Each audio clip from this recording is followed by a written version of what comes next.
Tonight, the big clean-up is underway, but the strikes are far from over. Talks continued this afternoon and more walkouts across the country are planned for next week. We all seem to take a pride in the city, so we're all trying to do our best under difficult circumstances. Let's hope it's resolved soon. Also making the headlines, the residents facing desperate choices as they struggle to cope with fuel bills which have doubled. Hundreds of operations are cancelled at NHS Lothian after a leak in the unit which sterilises surgical equipment. And in sport, after Dundee United were thrashed 9-0 by Celtic, Jack Ross has been sacked. I'm Kellyanne Woodland in Edinburgh. And I'm John Mackay in Glasgow. This is the STV News at 6.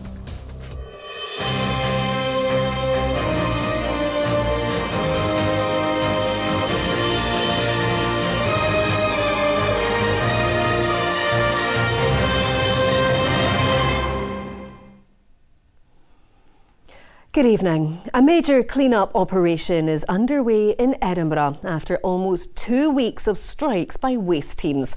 Workers are back on shift today to clear a huge backlog of rubbish from the streets while pay disputes continue.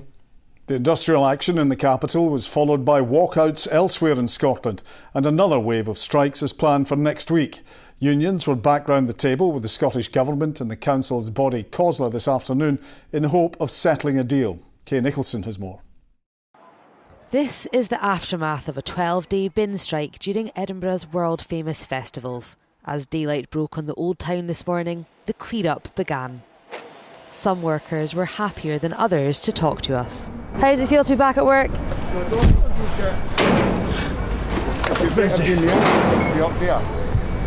This terrible mess that the city's in at the moment, so really glad to be back at work. We all seem to take a pride in the city, so we're all trying to do our best under difficult circumstances.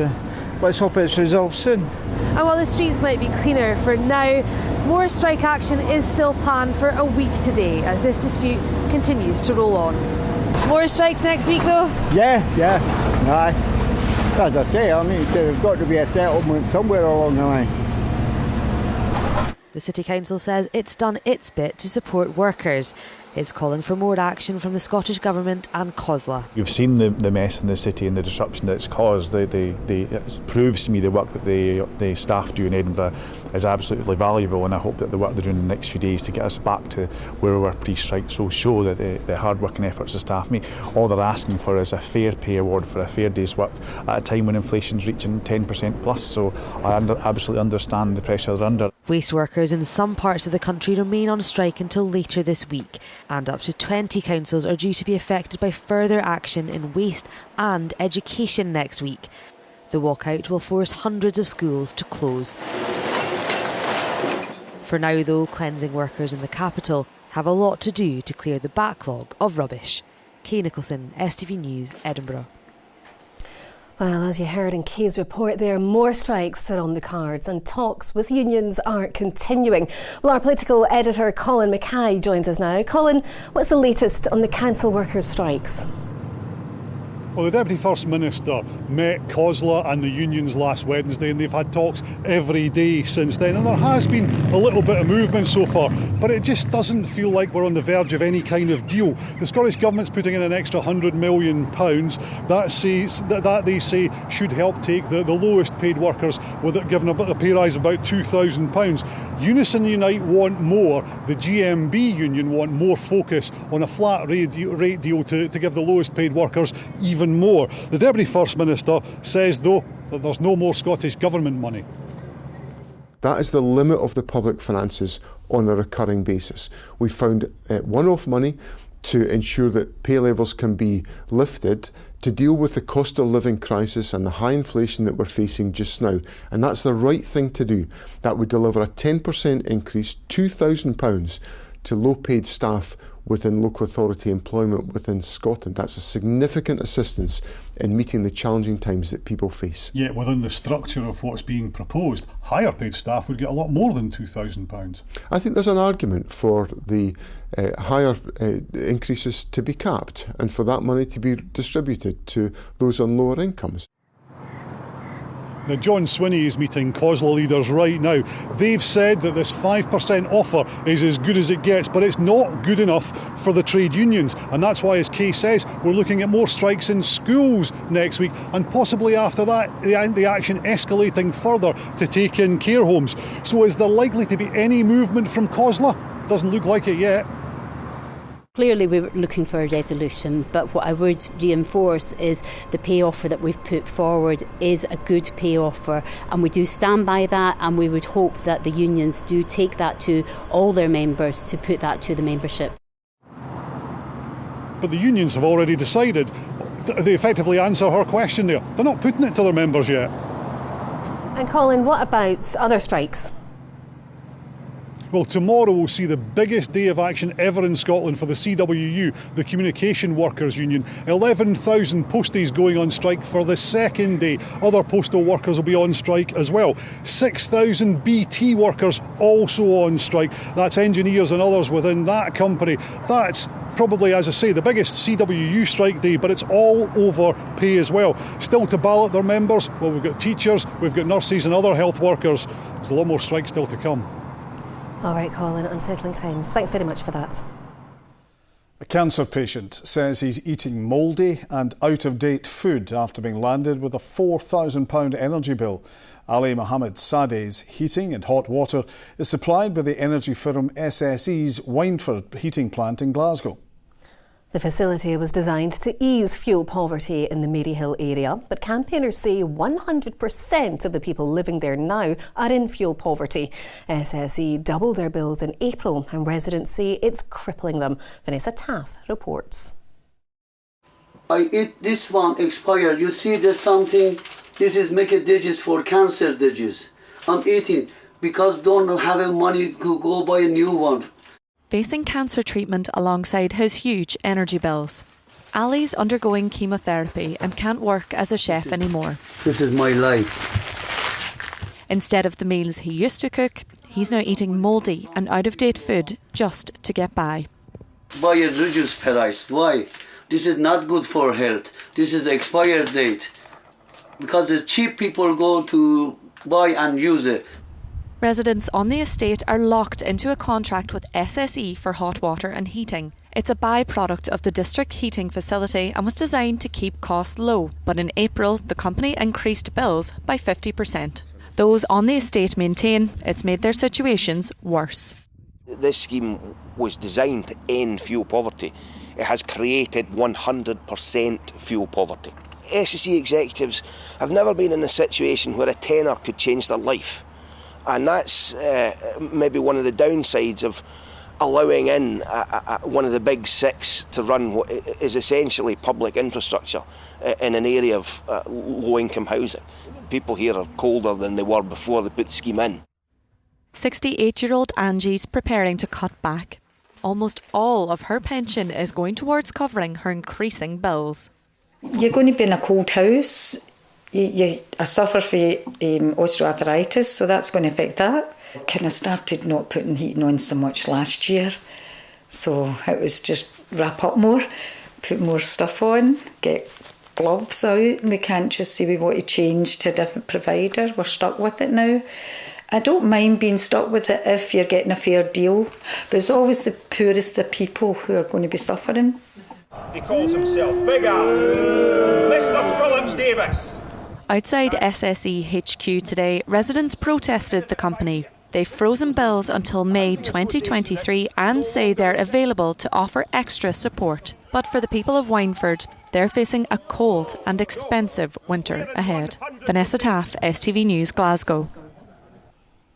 NHS Lothian has apologised to hundreds of patients whose operations have been cancelled after a water leak in a unit for sterilising surgical equipment at the Royal Infirmary of Edinburgh. Deals have been struck with other health boards to use their facilities, with the aim a full schedule of surgery can resume at the end of the week. Now, senior reporter Gordon Cree has the latest.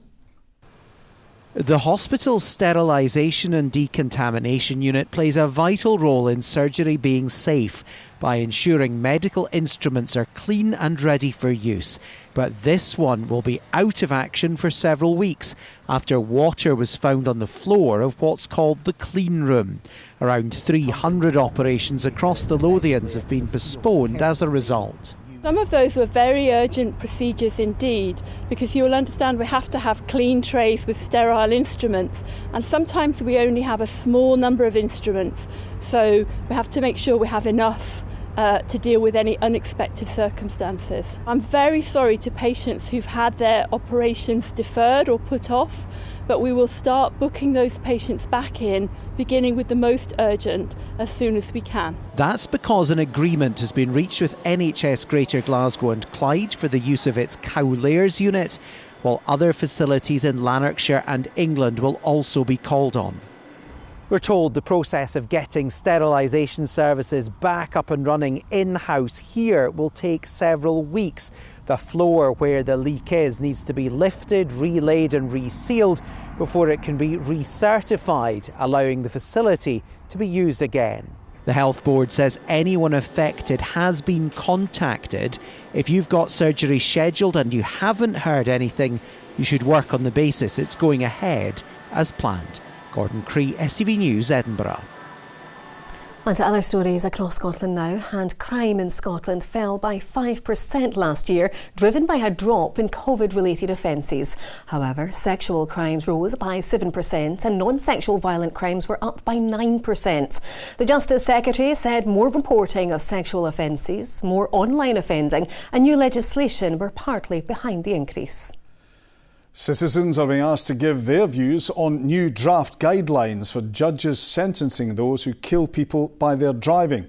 The Scottish Sentencing Council say this framework will bring benefits to both the public and the courts and help judges make what can be challenging decisions. These are very difficult offences, they're complex offences.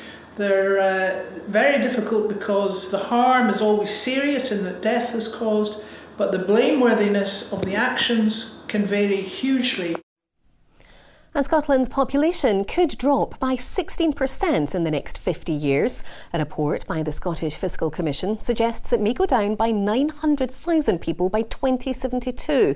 The independent body publishes economic and fiscal projections for the economy to inform government spending. Along with a projected fall in population, the labour force could also drop.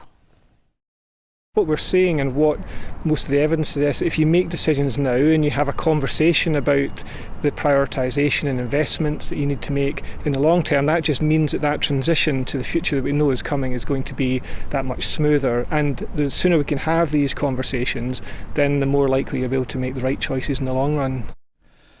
Aid efforts are underway across the country to help people in Pakistan. More than 1,000 people have now died and tens of millions impacted by catastrophic floods which have covered large swathes of the country in water. The floods are the worst seen in Pakistan in more than a decade. Charities are urging people to donate money instead of clothes so it can reach people quicker on the ground. Caroline Lewis reports. A country ravished by water. For 3 weeks, parts of Pakistan have been decimated by deadly floods. To date, more than 1,000 people have died and tens of millions left in need of help. The flood has washed away the entire village. Nothing is left behind, as the houses and the business are gone with the water. While those on the ground desperately try to get aid to those in need, fundraising is underway in Scotland to help those affected by the disaster. As soon as we put that appeal up, overnight my phone kept on pinging with messages, where's a bank account, and within about 24 hours we raised a phenomenal amount of money, and we're looking to raise as much more as we can. Since launching its appeal last week, iCare has already raised £2,500. Habib was in Pakistan just after the floods began and will return on Thursday to help administer the funds raised. Climate change is a big problem in Pakistan. Every year we've been suffering because of monsoon rains, but this year has been really extreme. This is not a week or 2 weeks disaster and then it'll disappear. This is the worst disaster Pakistan has faced in terms of floods. and it's going to take months, in fact years, for people to recover. Elsewhere, the Sarwar Foundation has already provided 50,000 ration packs to those in need. They're aiming to double their efforts in the coming days. We have bought rice, sugar, cooking oil, basic utilities, and already it has gone to the needy people who are, desperate. But with flooding expected to intensify over the next 24 hours, the worst could yet still be to come for Pakistan. Caroline Lewis, STV News. Now, as roads surrounding a burnt-out Fife hotel remain closed, a shopkeeper says business is the worst it's ever been. The derelict London Links Hotel went up in flames nearly a fortnight ago, and no date has been set for its demolition. It's led to accusations the Scottish Government, which is now responsible for the building, is holding up the work. Callum Clark reports. Zafar has run this shop in Leven for nearly 2 decades. He's one of a number of businesses on the same street as the former London Links Hotel. As road closures remain in place, Zafar's trade is continuing to take a hit. Every day it's getting lower and lower. I mean, initially it wasn't as bad, the weather was warm, but now I'm more than a third down. Yesterday I was about 50% down. I mean, every day I'm just thinking, how much further can it go? Flames ripped through the abandoned hotel nearly a fortnight ago. The company which owned the building, Capital Residential, has gone into liquidation. The Scottish Government is now the main creditor of the firm after providing it a near 7-figure loan in 2020. The Liberal Democrats are accusing them of holding up the demolition. The liquidator is working to ensure that specialist demolition takes place, but we need to have the creditor working alongside. And what was suggested at the public meeting yesterday was there had not been the engagement from the Scottish Government that would have been hoped for in these circumstances. The Scottish Government rejects this, saying the demolition is the sole responsibility of the liquidators, adding it has no objections to the building being brought down. Until that happens, the surrounding roads can't reopen. The flames from the blaze may have long been extinguished, but the impact on wider businesses is continuing to stack up. Callum Clark, STV News. There's just 1 day left for people living in Glasgow to have their say on plans to create 5 bus corridors across the city. The move would see the creation of bus lanes with traffic lights and junctions giving priority to public transport along the routes. Sasha Spratt has more. Crammed roads, busy junctions and vehicles fighting for the same limited space. Glasgow isn't the only city to suffer from congestion, but finding a solution can be tough. Some of the cars just think they can park sort of anywhere type thing, you know what I mean? But no, I think it's all right. But I don't mean it's all right, I mean the bus route's okay. I've never experienced bus stuck in traffic, but it would be quite annoying if like the bus is not smooth. There's an awful lot of, it might be families that have got 3 cars and they're using them on the road, which is double up from what, maybe 5-6 years back. But on the whole, I find it congested. Plans to introduce 5 bus corridors across the city are being looked at, stretching from the city centre up to Bearsden and then round to the south side, all the way into East Renfrewshire. These corridors will see priority given to buses. Dedicated bus lanes could be created along with separate traffic lights for public transport. Several parking spaces could also be removed. Jodie and Martine run Chroma Hair. They have 2 salons at either end of Great Western Road. Well, the majority of our clients drive, so obviously they use the parking bays, they use the Ringo. If that goes, then it's going to be chaotic. I just think for clients it's better if they go in and just say that they'd rather not have it, because it's better for us, obviously for business-wise. I mean, for the city, I think it's probably good for bike lanes, but for their business, it's not going to be very good at all. What's important is that we look at each individual street and each individual road and different sections of the road throughout Glasgow and the wider city region to identify what the problems are at different places. We know that there's not going to be a one-size-fit-all solution to improving bus journey times throughout the city and throughout the city region. There's going to be different areas where different solutions are required. The first stage public consultation on the plans closes tomorrow, after which comments will be sent to experts to come up with some ideas. Sasha Spratt, STV News, Glasgow. We've not reached the end of August and already a football manager has been sacked. Rahman has the sport.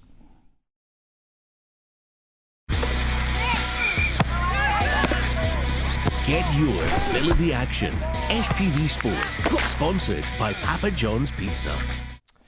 Good evening. Ange Postecoglou believes Jack Ross's sacking at Dundee United is typical of the impatience within modern-day football.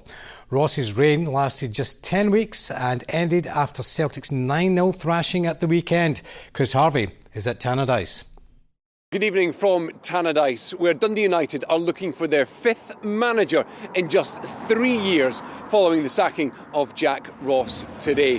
What a spectacularly brief tenure, just 10 weeks in the job, just 7 competitive games, the last of which, though, a 9-0 thrashing here at Tannadice in front of their own fans. Well, following that, there was only one perceivable outcome, and that was confirmed by the club this morning. The architect of that defeat, Celtic manager Ange Postecoglou, says today's action shows that clubs are keen to act more quickly. I think we all realise the industry we're in and the position we all hold and the repercussions when things aren't going well. There's less, I guess, patience and tolerance these days for things not going well. People feel like change is the only sort of recourse when things aren't going well. In days gone by, we maybe were a little bit more patient, but that's the industry we're in. So what next for Dundee United? Well, tomorrow night they go to the Tony Macaroni to take on Livingston in the Premier Sports Cup. In the dugout for them will be Ross's assistant manager, Liam Fox.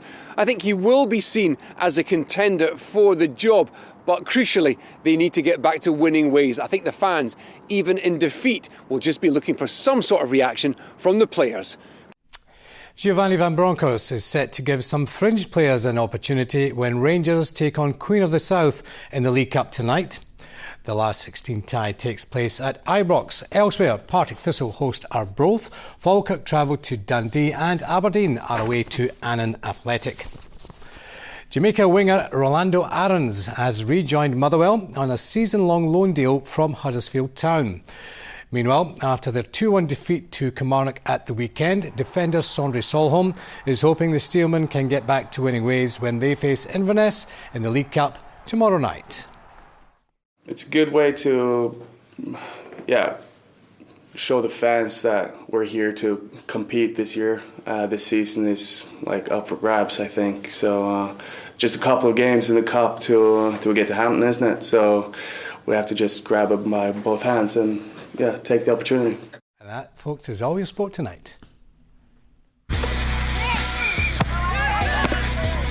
Get your fill of the action. STV Sport, sponsored by Papa John's Pizza.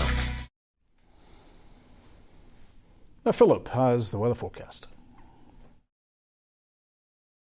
A cold snap is on the way.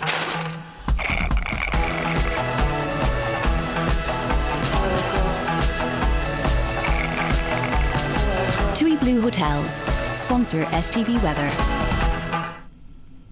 Well, so far this week, our weather's been dominated by this large area of high pressure centred to the north of the UK. Over the next couple of days, that starts to drift north and eastwards, replaced by this deep area of low pressure. And unfortunately, that will bring with it very wet and very windy conditions for the weekend.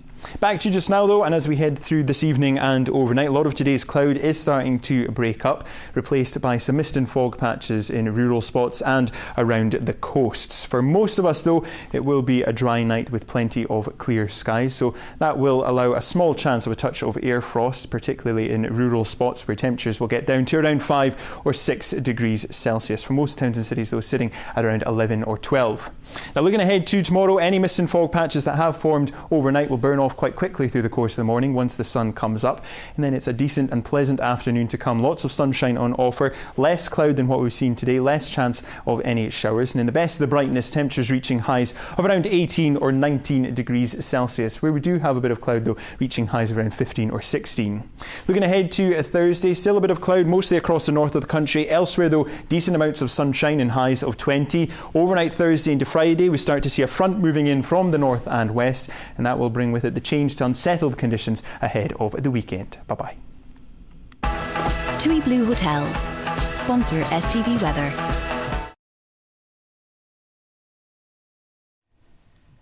That's it from us. I'll be back with Scotland Tonight at 10:40. And we're back again tomorrow at 6. But from all of us here, enjoy your evening and we'll see you tomorrow. Bye-bye. Good night.